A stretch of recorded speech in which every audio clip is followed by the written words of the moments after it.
Singkawang, sebuah kota di Kalimantan Barat. Terletak sekitar 145 km dari ibu kota Pontianak. Kota ini dijuluki Hong Kong Van Borneo karena keunikan budayanya. Namun di daerah ini ternyata masih banyak anak-anak yang putus sekolah sebelum duduk di bangku sekolah menengah, dikarenakan beberapa faktor. Misalnya, faktor ekonomi, pernikahan dini, dan minimnya kesadaran orang tua mengenai pentingnya pendidikan. Berikut interview kami dengan beberapa anak Singkawang yang hampir saja tidak dapat melanjutkan pendidikannya.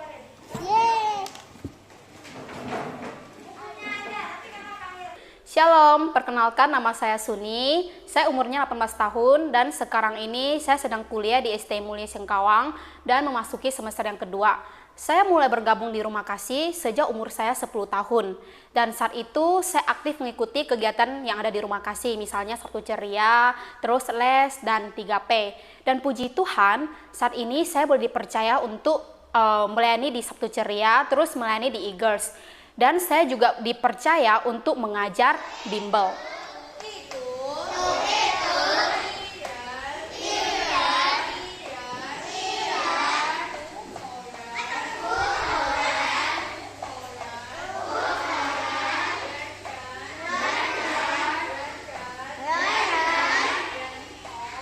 Menurut pandangan saya mengenai pendidikan yang ada di kota Singkawang, ada sebagian masyarakat yang menganggap pendidikan itu penting, tetapi ada juga sebagian masyarakat yang menganggap pendidikan itu tidak terlalu penting.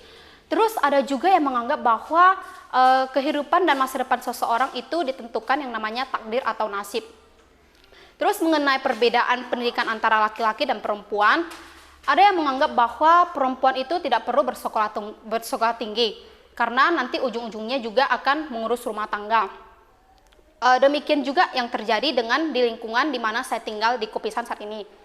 Banyak teman-teman saya yang putus sekolah, bahkan ada yang tidak sampai menamatkan sekolah dasar. Mereka beranggapan juga demikian, mengapa harus bersekolah tinggi? Nanti ujung-ujungnya juga akan menjadi ibu rumah tangga. Itu yang mereka pikirkan saat ini. Berarti sampai sini ya 0,2. Terus soal yang kedua, 20 dibagi bisa nggak? Yang paling mendekati berapa? Demikian juga yang pernah saya alami, orang tua saya juga tidak mendukung dan menyetujui saya untuk masuk ke perguruan tinggi karena anggapan orang tua saya juga sama dengan orang lain. Tapi saya mempunyai prinsip saya harus melanjutkan perguruan tinggi. Puji Tuhan saat itu Yayasan Sungai Kasih boleh memberikan saya dukungan dan memberikan saya beasiswa untuk melanjutkan ke perguruan tinggi. Maka dari situ saya harus berjuang, saya harus berusaha untuk menggapai cita-cita saya dan aku ingin menjadi pemimpin masa depan.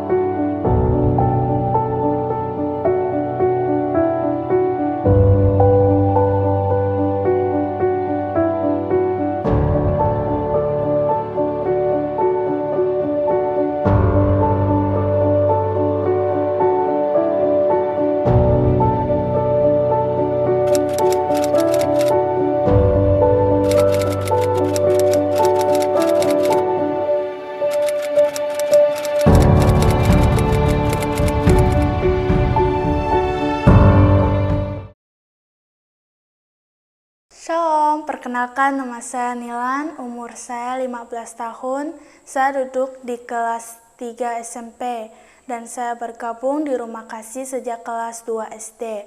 Saya aktif di Rumah Kasih mengikuti les, Sabtu Ceria, dan sampai sekarang bisa mengikuti e-girls. Puji Tuhan bisa melayani di bagian musik. Pada waktu saya lulus SD, orang tua saya tidak mendukung saya untuk melanjutkan pendidikan saya karena mereka pikir bahwa pendidikan itu sangat tidak penting, terutama bagi perempuan. Dan di sisi lain juga karena kondisi ekonomi. Dan saya menceritakan kepada Oma dan Oma dengan cepat meresponi Puji Tuhan, Yayasan Sungai Kasih mendukung saya untuk melanjutkan pendidikan saya. Dan sekarang saya duduk di kelas 3 SMP. Saya akan terus berjuang untuk mencapai cita-cita saya menjadi pemimpin masa depan dan membuktikan bahwa pendidikan itu sangat penting. Anak ini bernama Nilan. Dia lahir 8 Agustus 2006. Seiring waktu, saya ceritakan dia udah duduk di kelas 6 SD, sekolah dasar ya. Suatu sore, tiba-tiba dia datang ke rumah kasih sambil menangis. Saya heran, saya tanya, "Kenapa Nilan?" Dia berkata, kalau bapaknya tidak boleh dia sekolah lagi kalau dia setelah lulus ujian kelas 6 SD. Dia harus berhenti sekolah karena bapaknya tidak bekerja dan juga sakit-sakitan. Dia bilang sama saya tidak mau Oma, saya tidak mau suruh bekerja. Kalau membantu di kebun saya mau, tapi saya harus sekolah. Saya mau melanjutkan sekolah, Oma. Gimana? Dia bilang begitu. Saya kasihan melihat dia ya, dia anak yang baik. Lalu saya usap kepalanya, saya bilang jangan putus asa. Nanti kita bisa bertemu sama bapakmu ya. Kita mau bincang-bincang dulu. Tapi kamu betul mau melanjutkan sekolah? Saya tanya. Dia bilang, iya Oma betul. Apa nilaimu bagus? Di rapotmu bagus? Dia bilang bagus. Saya tanya dia kapan dia belajar, bagaimana dia di rumah, kapan dia membantu di kebun. Ternyata dia seorang anak yang tertib dan penurut, seorang anak yang komitmen dengan pekerjaannya, dengan tugas-tugasnya. Bapak ini mengatakan boleh, dia bilang diizinkan anak ini sekolah karena terbentur biaya saja. Setelah itu saya bilang kalau saya harus bilang dulu sama ibu pimpinan dari Yayasan Sungai Kasih, yaitu Ibu Linda. Dan Ibu Linda sendiri kalau datang ke Singkawang, dia pun sering kunjungan ke orang tua murid, ke orang tua warga, dan dia tahu betul ya gimana daerah di sana, dan anak ini pun dia kenal. Lalu Ibu Linda setuju, dan anak ini pun ceritanya sudah dibantu oleh Yayasan Sungai Kasih dan dia melanjutkan sekolahnya. Dan sekarang dia sudah di kelas 9. Mengingat betapa pentingnya pendidikan, Yayasan Sungai Kasih mewujudkan langkah nyata dengan mendirikan Rumah Kasih di Singkawang. Rumah Kasih adalah rumah belajar gratis dan terbuka bagi siapapun yang ingin belajar.